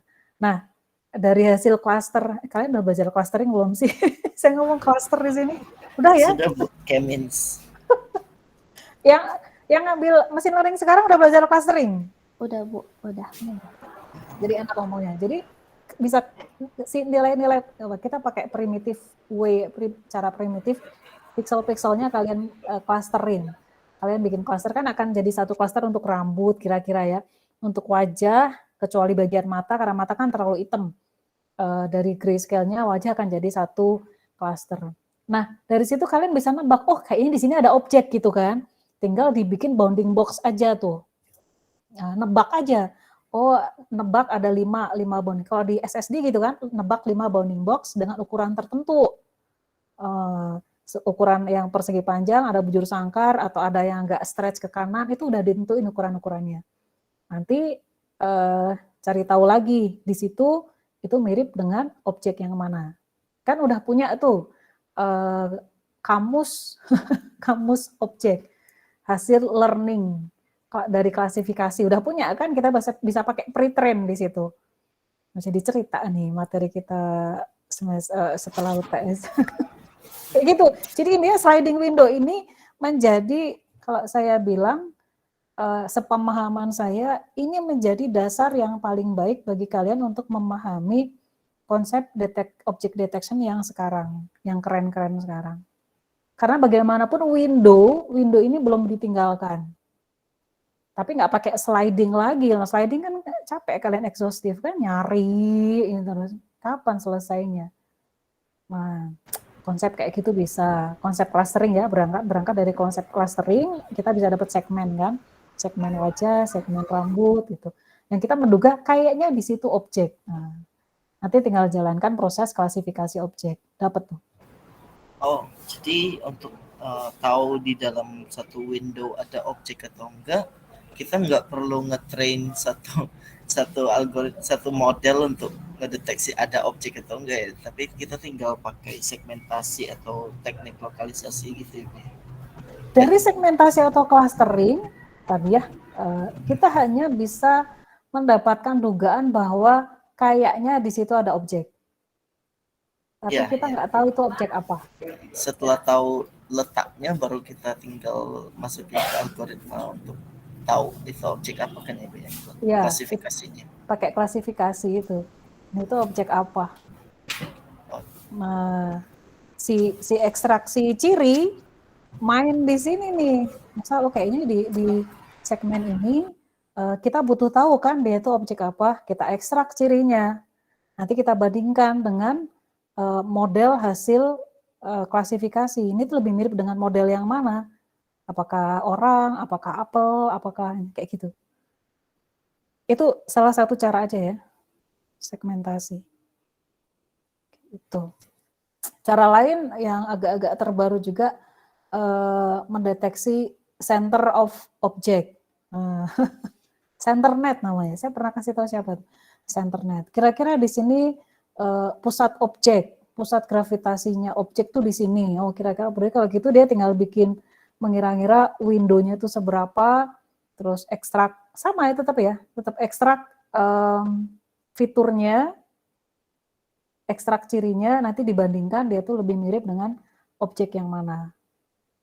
Nah, di metode-metode object detection yang baru, udah nggak lagi pakai HOG, LBP atau SIF, makanya CNN. Gitu. Kalau di sini kan masih pakai HOG ya, ekstraksi cirinya. Di yang baru itu, ya trennya itu udah CNN. Jadi kalian bisa lihat di sini bahwa rekognisi atau klasifikasi objek itu satu ranah sendiri, deteksi objek itu juga ranah sendiri, tapi mereka saling mempengaruhi. Perkembangan di ranah klasifikasi ya, rekognisi, klasifikasi itu sama, itu akan dipakai di deteksi. Kalau kalian perhatikan, backbone di algoritma deteksi objek itu pakai ResNet, pakai VGG, mulai dari dulu AlexNet, macam-macam, dipakai semuanya di deteksi objek. Gitu. Jadi nggak bisa mengatakan kalau klasifikasi itu lebih mudah daripada deteksi, maka kita tinggalkan klasifikasi. Enggak juga, ini saling mempengaruhi. Gitu ya perkembangannya. Gitu ya, itu HOG, kalian punya gambaran dari sini, saya berharap seperti itu. Kodenya juga gampang. Bagian kalian nguplik-nguplik, ya uplek-uplek detailnya, ini kode ini ngapain, lakukan di rumah ya. Saya pengen kalian memahami ini. Nah, kenapa saya nggak menyuruh kalian bikin dari scratch, dari kosongan, karena bukan itu tujuannya. Saya pengen kalian memahami gambaran besarnya. Sekarang banyak banget library yang bisa dipakai, nah pakailah itu. Gitu. Nah, hati-hati, akan ada beberapa error yang muncul, jadi silahkan solve errornya. Kunjungi Stack Overflow, jangan bosan-bosan baca-baca komen, saran di Stack Overflow, apapun permasalahan coding yang kalian dapatkan. Sekarang saatnya kalian belajar, mau kapan lagi belajar, kalau nggak selama jadi mahasiswa gitu ya. Gitu.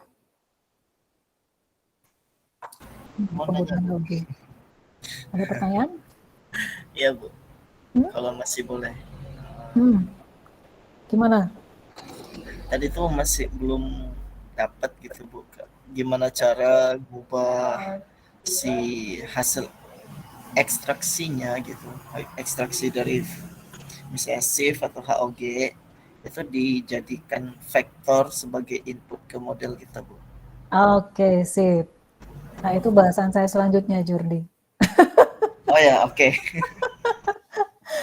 Jadi yang saya harapkan dari contoh notebook ini, kalian tahu kegunaannya, HOG, tadi ya klasifikasi sekaligus, klasifikasi tadi bagian mana tadi? Klasifikasi,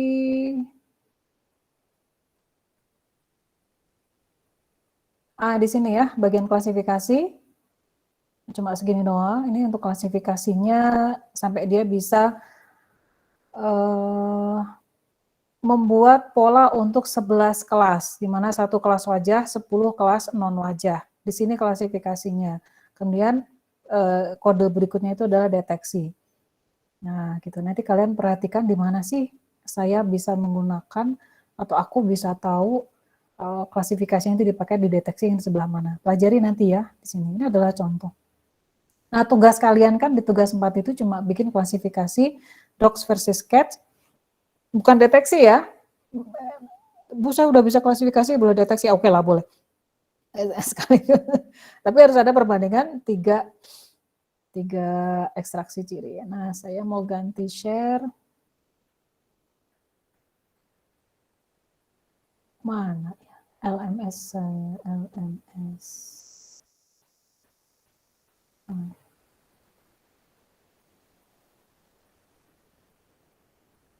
Di LMS saya sediakan URL yang mengarah ke tutorial HOG. Saya jelaskan sedikit tentang HOG. Insya Allah kuliah kita 15 menit lagi ya. Paling lama, insya Allah. Nah, saya mau kasih lihat yang gambar ini aja. Kelihatan ya?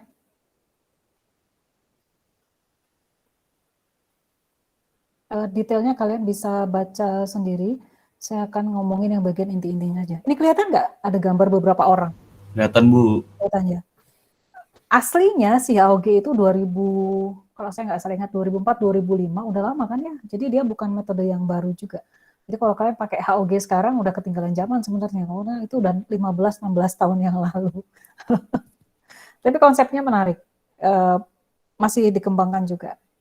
Dan HOG ini jadi salah satu metode ekstraksi fitur yang dipakai di awal-awal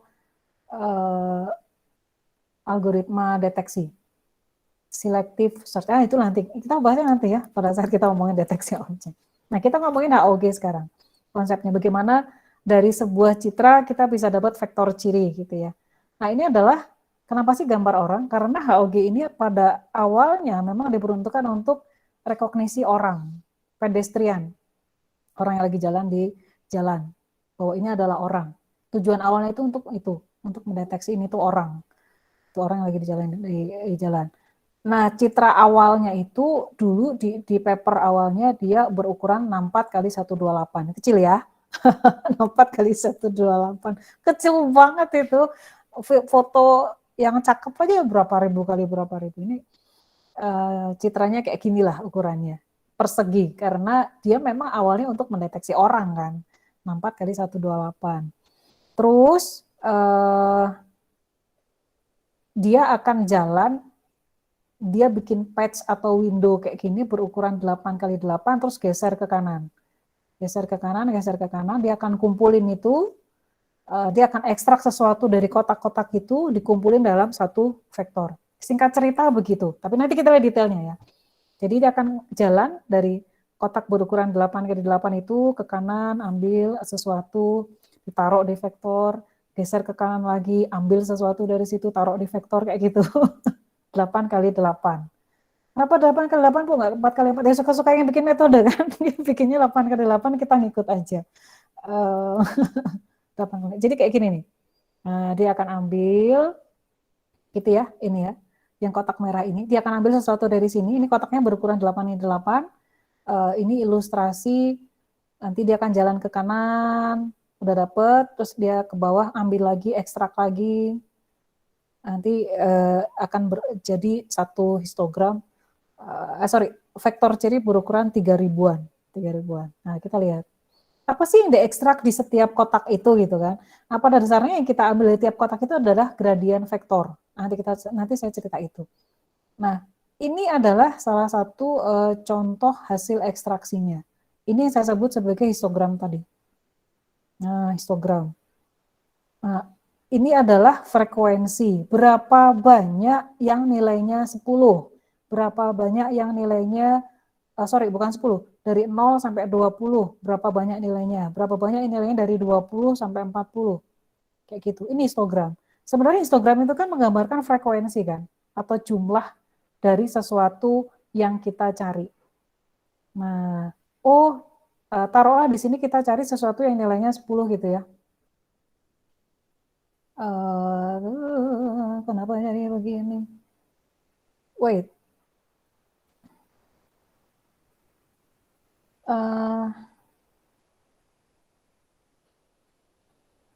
Salah. Hilang. Bentar ya, hilang. Hilang.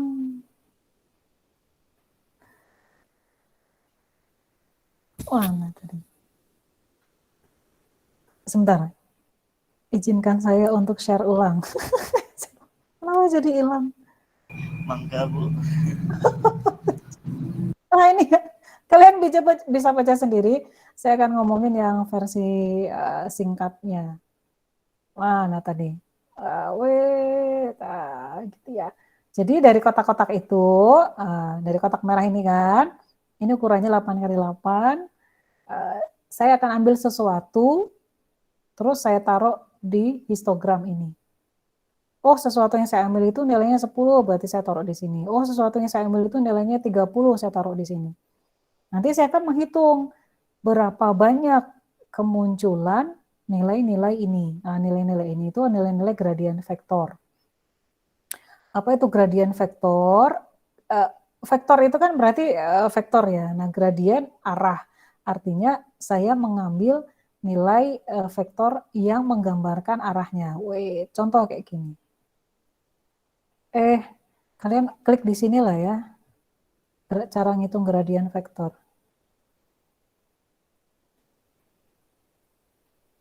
Gradien vektor. Saya nggak bikin slide, kalian bisa baca sendiri lah ya. Contoh ini nih. Dari penguin ini, kotak di sini kan, di sini kotaknya, nilai piksel di sebelah kirinya ada 56, nilai piksel di sebelah kanannya adalah 94, maka nilainya dia itu adalah 94 dikurangi 56 sama dengan 38 untuk X-nya. Untuk Y-nya, nah, ini masih kotak yang merah di sini, nilai piksel di atasnya adalah 93, nilai piksel di bawahnya ada 55, maka komponen Y-nya adalah 93 kurang 55 sama dengan 38. Jadi gradien vektor saya untuk si kotak merah ini, piksel merah ini adalah untuk komponen X 38 dan komponen Y 38. As simple as that. Itulah gradien vektor. Lihat. Cuma gitu doang hitungnya. Simple banget. Simpel banget ya. Jadi sangat bergantung pada nilai-nilai di sekelilingnya kan. Jadi dia punya komponen X dan Y kayak gini lah. Saya balik lagi ke yang tadi. Mana tuh? Hilang lagi kan? Saya cariin sengaja blok yang gampang. Jangan yang susah-susah. Hilang lagi kemana tadi? Share this type instead. Ini dia, balik lagi sih. Itu ya gradien vektor. Jadi yang dicari dari setiap 8 kali 8 ini adalah gradien vektor. Sebentar. 8 kali 8 Bu, tadi kan cuma 1 piksel. Nah, sebentar, sabar ya. Sabar. Nah, wait, saya mau ke sini. Nah, gradien vektor ini. Misal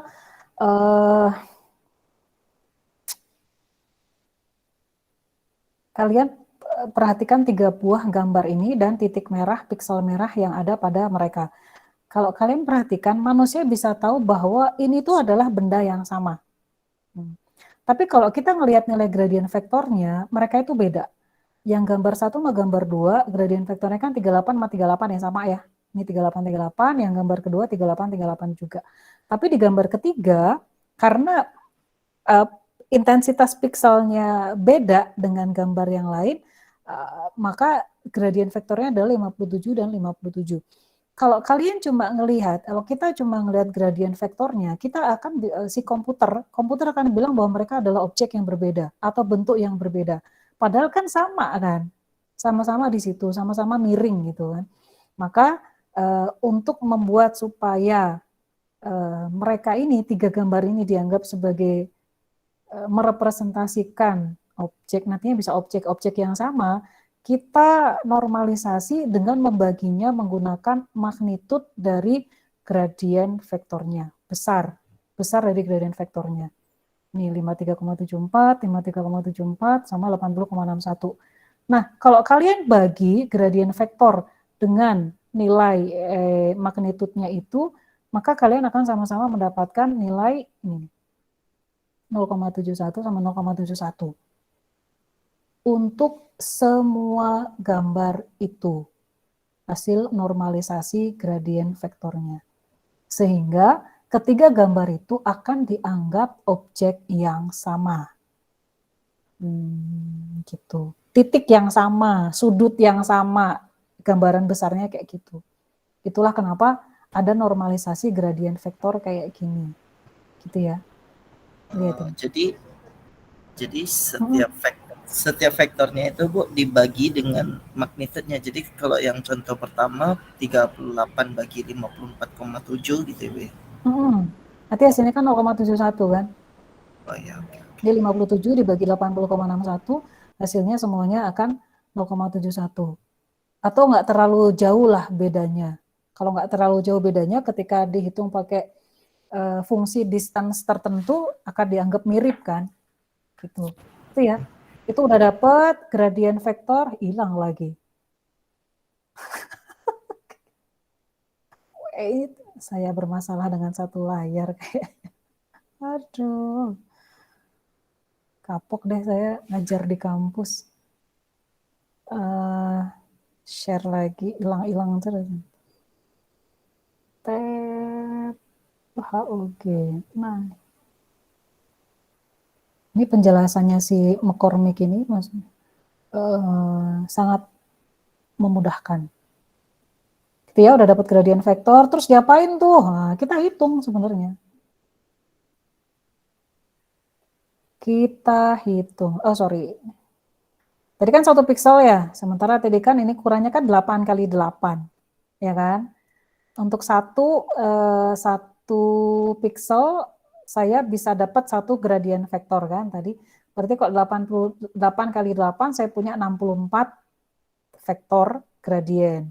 Nah, 64 vektor gradient itu saya taruh sini. Si 64 vektor gradient saya itu besarnya berapa? Saya kan punya 64 tersebar di sini. Nanti yang di sebelah kotak 8 kali 8, saya punya 64 nilai lagi kan. 64 nilai itu saya sebar juga di histogram ini. Nah, sehingga pada akhirnya dari satu gambar ini, saya akan punya satu histogram seperti ini. Inilah yang menjadi vektor ciri kita. 1, 2, 3, 4, 5, 6, 7, 8, 1, 2, 3, 4, 9 ya, 9 bin. 9 bin histogram, maka saya akan punya 9 dimensi vektor ciri. Sabar, sampai di situ. Kita lanjutin lagi. Tadi normalizing udah. Nah, berikutnya ada yang kita harus melakukan normalisasi blok. Jadi, kalau tadi 8 kali 8, kita gabungin 2 kali 2 sel. 2 sel kali 1 sel 8 kali 8. Jadi saya punya 4 sel, 2 kali 2. Saya normalisasi lagi pada menggunakan ini. Kan dari satu kotak, dari satu sel, saya dapat histogram 9 bin. Ya kan? Dari satu kotak 8 kali 8 ini saya punya histogram tadi 9 bin. Maka kalau saya punya 4 sel, saya akan punya 4 histogram 9 bin. Jadi saya akan punya ini 4 histogram 9 bin. Nah, cara normalisasinya adalah, ini kan vektor kan, histogram itu kan vektor. Dibagi dengan magnitudenya untuk dinormalisasi. Kayak gitu. Nah, kalau saya punya, sekarang hitung-hitung. Intinya cuma ngitung gradient vektor dan magnitud tadi itu ya. Nggak ada yang lain yang dihitung. Yang lainnya kan normalisasi aja supaya dia invarian. Punya kemampuan invarian terhadap perbedaan yang sedikit. Ngitungnya itu cuma yang gradient vektor tadi itu doang. Histogram of oriented gradient kan itu doang. Gradient vektor itu doang, terus dibagi sama magnitud untuk normalisasi. Yang lainnya ini kan untuk normalisasi. Dihitung per 4 sel, terus digeser per 4 sel lagi, itu hanya untuk normalisasi saja. Nah, final vektor ciri untuk satu gambar, perhatikan kita untuk satu gambar kita punya ukuran 64 kali 128 sel kan. 64 kali 128 pixel. Nah, kita bagi 8 kali 8, satu sel itu ukurannya 8 kali 8, maka ke samping saya akan punya 7 blok, terus ke bawah saya punya 15 blok, maka totalnya saya punya 105 blok. Nah, karena satu blok kan 4 sel. 4 sel kan? Tadi itu. Satu blok tuh kayak gini tuh, 4 sel. Satu sel 8 kali 8, kan ini 64 kali 128. Jadi ke samping saya akan punya 7 blok. Ke bawah saya akan punya 15 blok. Satu blok isinya 4 sel. Satu sel itu 8 kali 8 pixel. Maka saya akan punya final descriptor size-nya adalah 7 blok ke samping kali 15 blok ke bawah. Satu blok isinya 4 sel kan? Satu sel itu ada 9 bin. Maka saya akan punya vektor ciri 3780. Vektor gradient atau gradient vektor. Gitu doang. Sesimpel itu. Ya ada banyak variasi. Variasi bisa dilakukan mulai dari ukuran bloknya, mau 2x2 atau 4x4. Itu kan urusan normalisasi ya. Mau dinormalisasinya kayak gimana. Tapi ngitung gradient vektor per per pixelnya kayak gitu tadi doang. Nggak ada yang susah. Gitu. Dapat deh. Bu. Yuk. Jadi fitur yang diekstrak oleh HOG berupa jumlah sudut ya Bu ya, sudut gradiennya. Sudut. Ya, lihat kesini lagi ya. Good question. Saya tunjukin di bagian atas. Males banget sih mau nggak bikin slide ya. Nah ini ya, kan tadi cara ngitung gradient vektornya udah dapat ya. Gradient vektor cuma kayak gitu doang. Nah, dari 8x8 pixel tadi, kita akan punya 64 gradient vektor. Kemudian 64 gradient vektor ini kan nilainya tadi, wait, saya nggak bisa diklik ya. Nah, kita bisa ngambil nilai, bisa ubah ke dalam sudut tertentu kan nilai ini. Mana sih tadi? Oh ini ya. Ini. Telepon lagi. Ini dia. Loh. Ya. Gak seru ini. Gak seru.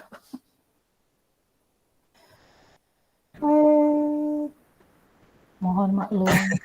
Oke Bu, tapi kurang lebih udah paham sih. Gampang ya. Jadi tidak semenakutkan yang kalian bayangkan. HOG itu ngitung gradient vektornya pun sesimpel itu. Nah tadi kan nilainya adalah skalar kan. Itu kan bisa diubah ke dalam derajat tertentu kan. Kalian udah tahu caranya gimana Bu? Saya kasih lihat. Ini dia. Belum saya share ya. Insyaallah. Ini dia. Betul. Nah, cara ngitungnya kan gitu. Kita bisa ubah ke dalam sudut tertentu. Ini 38/38 tadi kan gradient vektor kita. Kita mau normalisasi dibagi dengan 53,74 sebagai magnitudenya. Kita bisa dapatkan. Nah, inilah si angka derajat inilah yang kita kumpulkan dalam histogram tadi.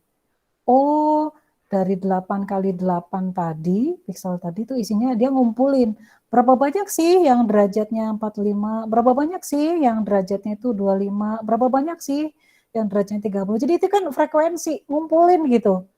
Lagi-lagi statistik kan, berapa banyak ya. Makanya data yang diolah adalah grayscale, bukan color ya, si HOG. HOG aslinya untuk grayscale. Supaya gampang ngitung gradient vektornya. Lihat, semuanya main di data atau statistik.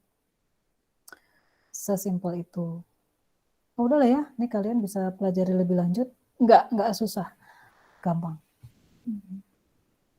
Gitu ya, itu adalah HOG. SIF mirip lah, LBP juga apalagi itu gampang banget. Nggak susah. Ya lagi-lagi kenapa sih orang memikirkan metode kayak gitu?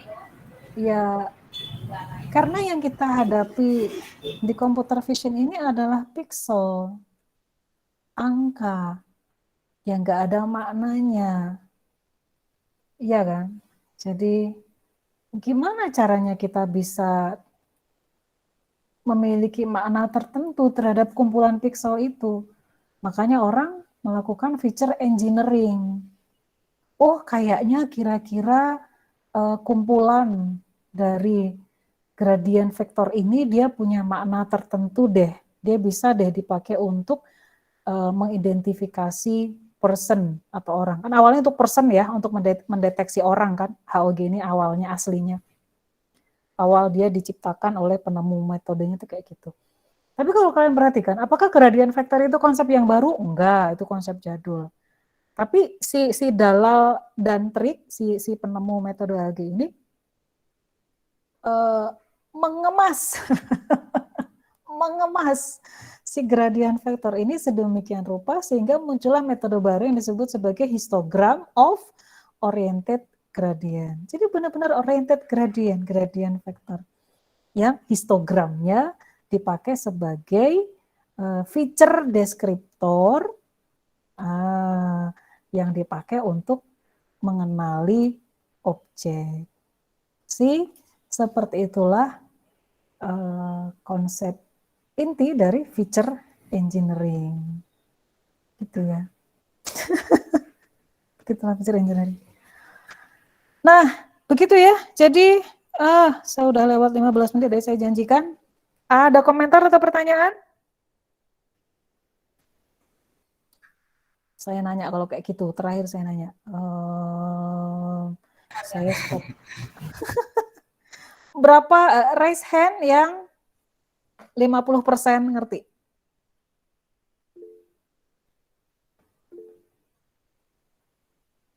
%50 ngerti. Yah, yang lainnya nggak ngerti. Saya cuma 50% loh. 50% doang. Oke, sip. Sip, thank you. Berapa orang yang hadir hari ini? Oke, turunin tangannya. 47 orang dari 60. Ini yang lainnya kemana? Udah ngedrop. Udah lah, nggak apa-apa. Jadi hari ini saya wrap up ya sebelum saya tutup.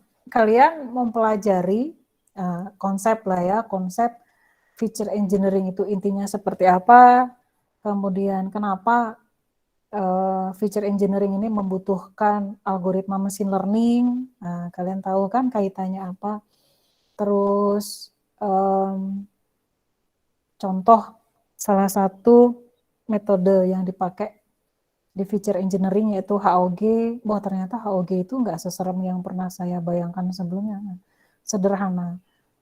Semua algoritma itu cuma tampak serem di luar karena udah langsung dilihatin rumus-rumusnya kan. Tapi kalau kita mau sabar sedikit saja, itu konsepnya itu sederhana, gitu ya. HOG sederhana. Shift dan LLVP juga nggak rumit, gitu. Nah, nanti setelah UTS kita akan belajar tentang feature learning, bukan feature engineering ya, tapi kita learning. Kita belajar mencari fitur, belajar mencari ciri. Kalau ini kan cirinya kita temukan, kita konstruksi kan. Kita konstruksi dengan menggunakan konsep gradient vector, kita konstruksi sebuah vektor ciri yang disebut sebagai HOG. Gitu. Kita konstruksi, memang niatnya konstruksi vektornya. Kalau feature learning enggak, kita enggak punya konsep apapun ya, enggak sih?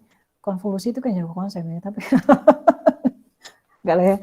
Jadi gitu ya. Jadi semoga kalian paham, semoga kalian bisa dapat ilmu dari pertemuan hari ini. Kita nggak ketemu lagi minggu depan, nggak usah. Saya pengen kalian ngoprek tugasnya. Intinya saya pengen kalian membandingkan penggunaan 3 macam algoritma ekstraksi ciri. Classifiernya satu aja ya. Mau KNN, SVM, atau neural networks, atau random forest, atau naive Bayes, satu aja, tapi yang beda adalah ekstraksi cirinya. Nanti kalian perhatikan bedanya apa, gitu. Datanya pakai data cats versus doc saja. Tuh. Itu yang utama. Misalnya, Bu, saya bosan pakai itu, boleh nggak setelah saya mengerjakan yang itu, saya tambahin pakai data yang lain? Boleh, gitu. Kalau kalian pengen tahu gitu hasilnya. Ada nggak yang kayak gitu? Gitu ya, oke.